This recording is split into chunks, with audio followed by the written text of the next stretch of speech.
Hey everyone, Tim Rose here. We'll start the podcast in just a minute.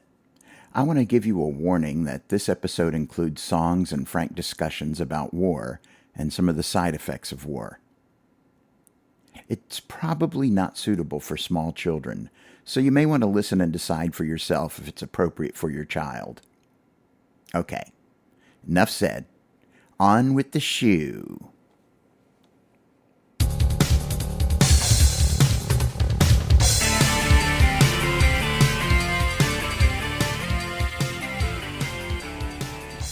When I was a teen, I had a paper route delivering the Washington Post. My paper route wasn't near my house, so the route distributor, that's the guy that delivers the papers to the paperboy, would drive me and my friend Charlie up to our routes. After we were done, he'd come back and pick us up and take us home. But while we were waiting for him to pick us up, we'd read the paper, as there was sometimes a paper or two left over. Of course, we always went right to the comics, and when the comics were done, there was a syndicated column by investigative reporter Jack Anderson. Anderson, a Pulitzer Prize-winning Morman Republican muckraker, was equally hard on the left and right. After that, we'd turn over to the editorial section to decrypt the latest political cartoon from Herblock. Then, we'd seek out the latest Art Buchwald column. Art was kind of the printed version of Jon Stewart, a more political Dave Barry, if you will. Growing up in the D.C. area would have a profound effect on my worldview and sense of humor. I try not to be political in a I'm this party or that party sense. I try to be apolitical, which is becoming harder and harder as the world changes. I'm a proud registered independent waiting for candidates to convince me to vote for them. I try to vote for the person I like who tells me what they are going to do in real terms, not in vague generalities. I'm much more interested in why I should vote for someone than why I shouldn't vote for the other candidate. That I can decide for myself. Hi, I'm Tim Rose, and this is the Tim Tunes Podcast. In this episode, we'll cover 3 songs that are arguably political in nature. The first song satirizes the U.S. government's involvement in South America in the 70s. The next song is my reaction to our post-9/11 invasion of Iraq. And the last song laments our loss of liberty because of these events. So get comfy as we delve into the world of politics.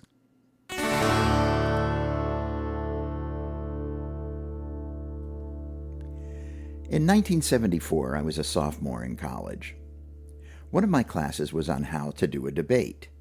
Now, real debating has nothing to do with televised political debates.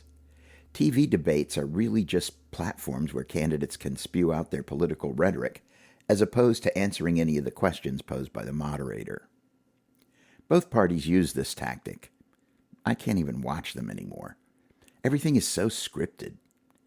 It doesn't even really relate to this song, but I just had to get that off my chest. So, back to college. In a real debate, you're given a proposition that you have to prepare to argue both the positive version of the proposition and the negative version of the proposition. The proposition that I had to defend was, the CIA is interfering with the governments of South America, or conversely, the CIA is not interfering with the governments of South America. Well, at the time, Congress was investigating this very issue. It was easy to gather evidence that the U.S. was interfering with South American governments. It was not so easy to prove they didn't. This class provided fodder for me to write a funny song, thank you, Art Buchwald, about the CIA's involvement in South America. This proved to be very popular amongst the college audience and became one of my most popular songs. Back in the day, I usually performed it with Joe Cashwell on bass and Steve Vaughan on harmonica.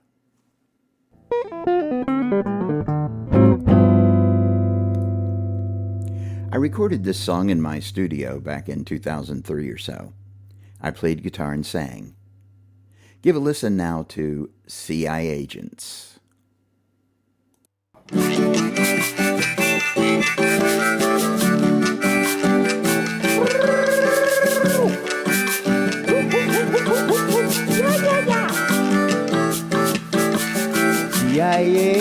south of the border, working hard to keep law and order. And if you don't like their point of view, they make you an offer that you can't refuse. The CIA agents, hey, hey, hey. CIA agents, they get their way. The CIA agents, hey, hey, hey. They're gonna make the world safe for the USA. Ow! That's right now. Look out, mama. They're coming to get you. CIA agents, they can do anything that they choose. And if you try to ask them why, they say, sorry, I can't tell you, that's classified. The CIA agents, hey, hey, hey. CIA agents, they get their way. The CIA agents, hey, hey, hey. They're gonna make the world safe for the USA. Ow! Yes, they are. For you and me. Just have to kill somebody. CIA agents south of the border, military dictatorships made to order. And if you own lots of Texaco, well, they give you the Gulf of Mexico. Ow! CIA agents, hey, hey, hey. CIA agents, they get their way. The CIA agents, hey, hey, hey. They're gonna make the world safe for the USA. Woo!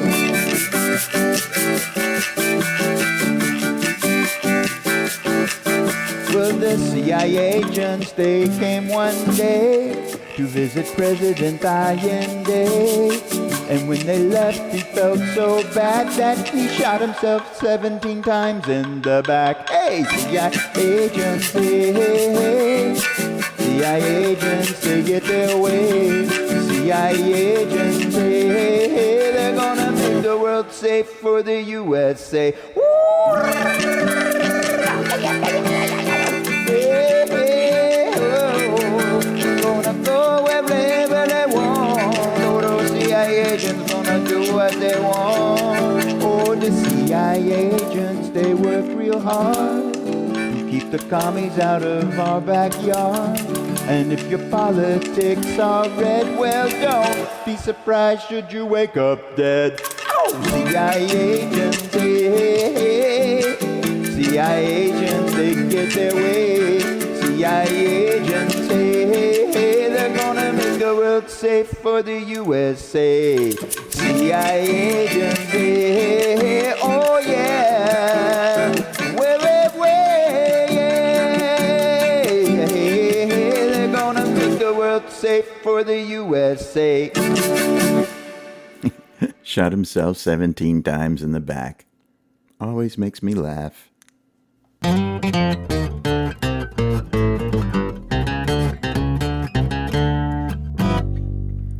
After 9/11, President Bush knew he had to take action. He had a ton of political capital, and he needed to spend it before it slipped away. So Saddam Hussein, the political bad guy of the moment, was somehow complicit with the Saudi and Egyptian-based al-Qaeda team that actually did the job. Plus, there were allegedly intelligence reports about a tractor-trailer fleet that drove around Iraq manufacturing sarin gas and anthrax bombs. Not to mention evidence of a shipment of aluminum tubes was found that could possibly be used to refine weapons-grade uranium to make a nuclear bomb. As it turns out, all of this was false. Saddam Hussein was not a fan of al-Qaeda, which was largely entrenched in Afghanistan. No trace of the WMD tractor-trailers were ever found. There are thousands of different uses for aluminum tubes other than refining uranium. Yet, the administration was able to convince the American people, and even a few of our allies, that we needed to invade Iraq to stop this catastrophe and avenge 9/11. Now, I'm no fan of Saddam Hussein. He was, by all accounts, a very bad man. But we can't go around invading every country that has a despot for a leader. We'd be at it all day. There were what seemed to be some real advantages to invading Iraq, not the least of which was access to the oil in the region. Imagine if we had more oil, then we could tell OPEC to get lost. Second, We didn't have any bases in that region to strike into Iran, should it become necessary. And finally, this was a chance to finish the job that George Herbert Walker Bush, George Walker Bush's dad, started in the Gulf War of 1991. GHWB was embarrassed because he negotiated a ceasefire in that war that forbade Iraq from using military airplanes. However, the helicopters that were allowed for humanitarian aid were equipped with weapons and used to quell the unrest in the population and help keep Hussein in power. Now the son, George Walker Bush, had an opportunity to avenge his father's embarrassment. At least that's the way it looked to me when I wrote this song in 2003. And now, with what's going on in the world, it seemed like the right time to resurrect it.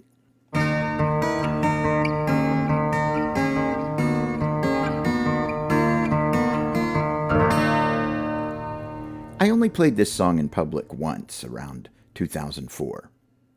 Afterwards, a man came up to me and said that I shouldn't sing it because he had with him 2 children whose father was in Iraq. I felt bad after that and kind of put the song on the shelf. Since then, we've withdrawn from Iraq, thank God.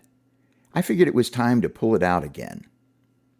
As I was remastering this song, I added a new bass part and a marimba break. I've intentionally harshed up the sound so it's not what you would call a pretty recording. Originally recorded in 2004 and remixed and mastered for this podcast, here is Blood for Oil.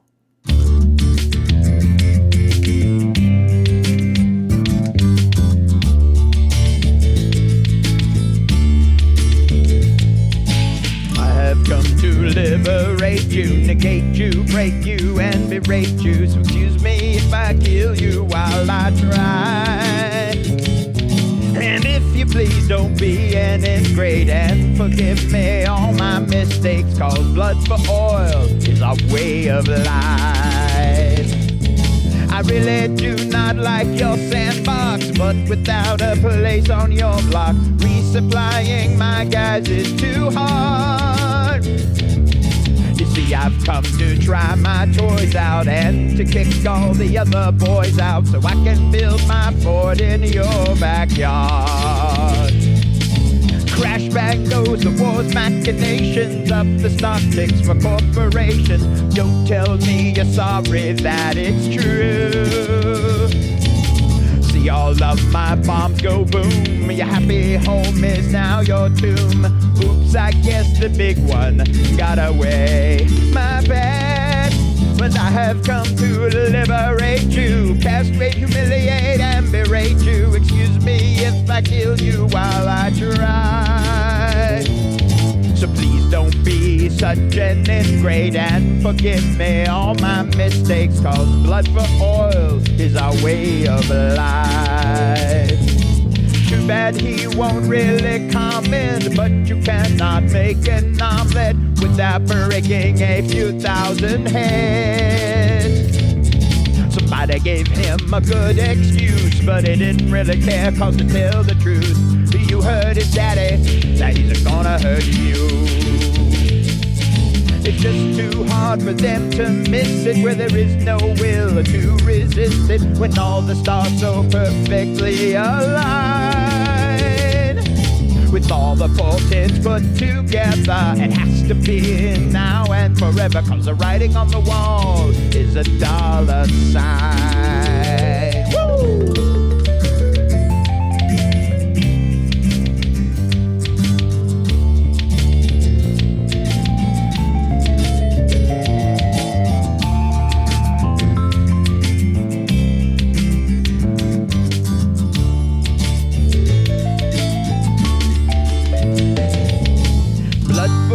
Is what we trade as martyrs for their cause we make, to perpetuate this never-ending war. So we sacrifice our brides and grooms to heal the sores in old men's wounds, as we steep our souls in blood for oil. But I have come to liberate you, castigate you, and berate you. So please don't try to kill me while I try. I don't care if you're an ingrate. I won't give up no matter what it takes, cause blood for oil is our way of life. Yes, blood for oil is our way of life. Blood for oil is the bottom line. I have only admiration and respect for the soldiers, sailors, and airmen and women who comprise our military. It's not their fault that they're put in harm's way. As the song says, we sacrifice our brides and grooms to heal the sores and old men's wounds. And by the way, if we'd invaded Afghanistan instead of Iraq, I wouldn't have written this song at all. But there was nothing of political or strategic value in Afghanistan, except for the guys that planned 9/11.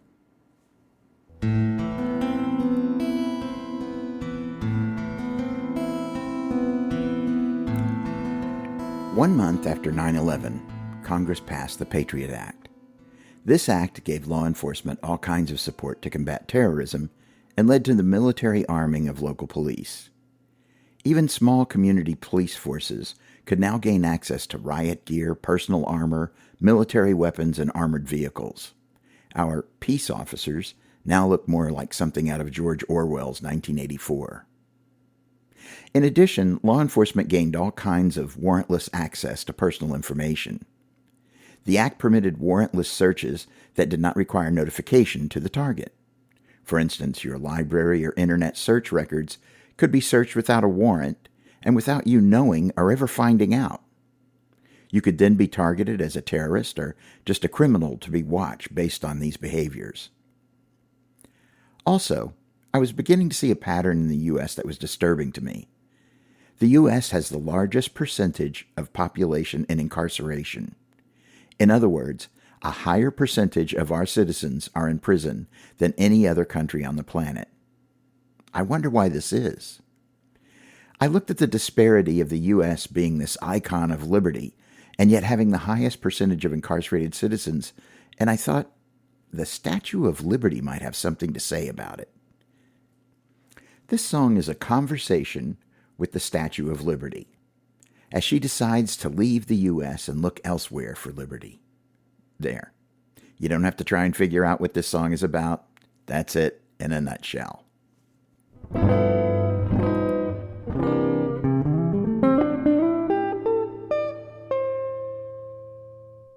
Last week, I found an old partial recording of this song from around 2004 in my archives.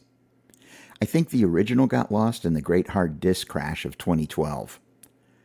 I found a recording mixed with a guitar recording, piano MIDI, bass MIDI, and drum MIDI parts. The verse was incomplete and the chorus was, well, just weird. So I pulled the MIDI parts into my Finale composer and edited them to correct the intro, to complete the verse, to edit the chorus, to add the bridge, and to edit the ending. As I'm getting older, I lowered the arrangement a whole tone in pitch. It was so easy, guys. All I had to do was change the key in Finale from G to F, and presto changeo, it magically transposed everything. I had to go through the piece and make sure that nothing was ridiculously high or low. I'm looking at you, trombones. Then I recorded a new guitar part and all the vocal parts in my studio de chambre.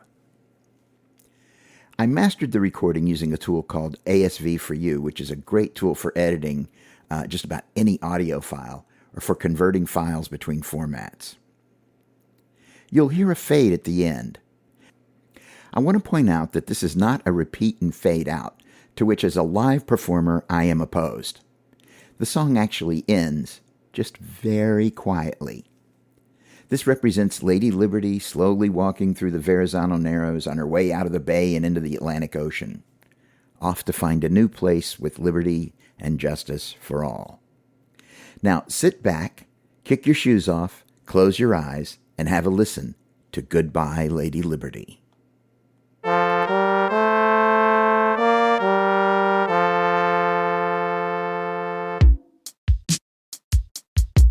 She was standing in the harbor looking out to the sea, when I thought for a moment she was looking at me. She looked so fine against the clear blue sky. Imagine my surprise to see a tear in her eye. I said, "Hey lady, why are you crying?" She said, "You've done your best and I can see that you're trying. But I've been watching you since '86, and now it's time to go. Goodbye, Lady Liberty, standing in the harbor looking out to the sea, looking for the home of the brave and the land of the free. Goodbye, Lady Liberty, off of a pedestal and ready to flee. Goodbye, Lady Liberty, goodbye." She said, "You've changed so much, you don't know who you are. You never know what's true, you twist the truth so hard.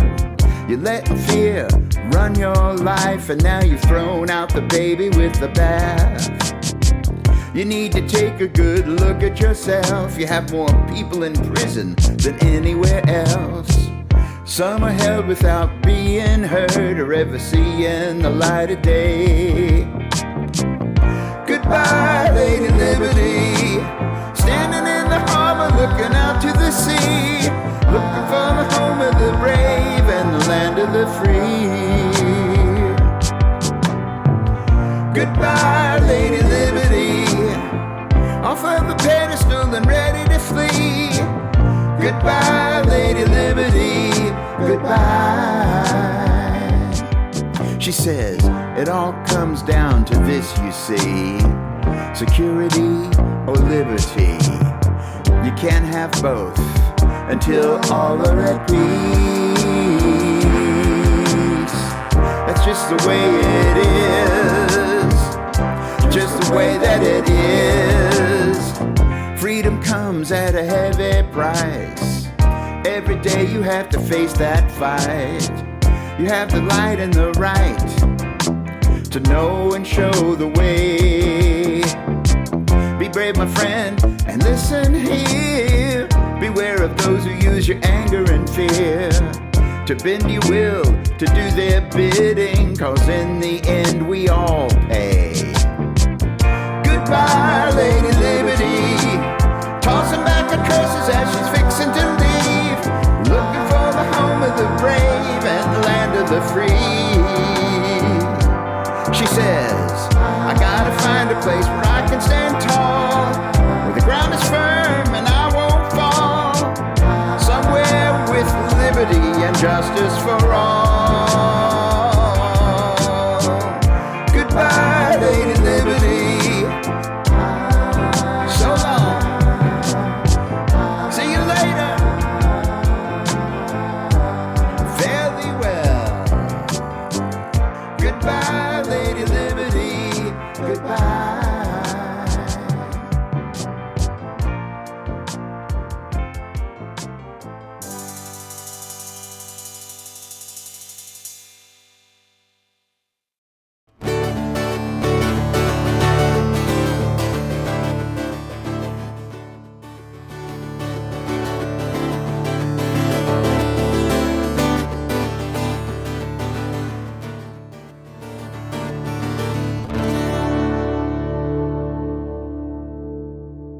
So we come to the end of our songs politique.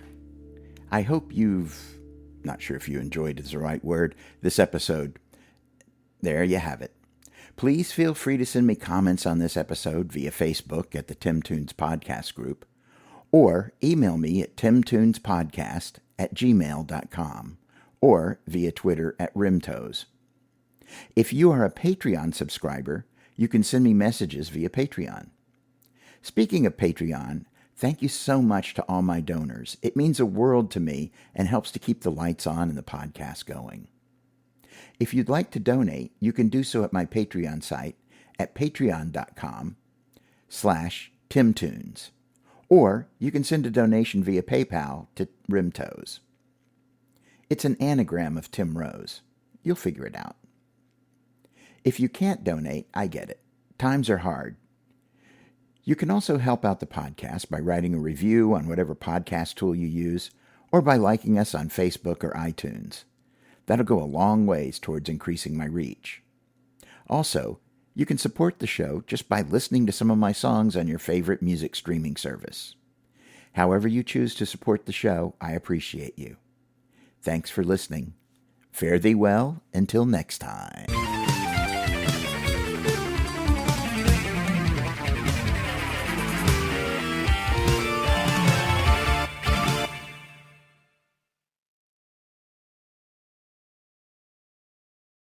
Goodbye.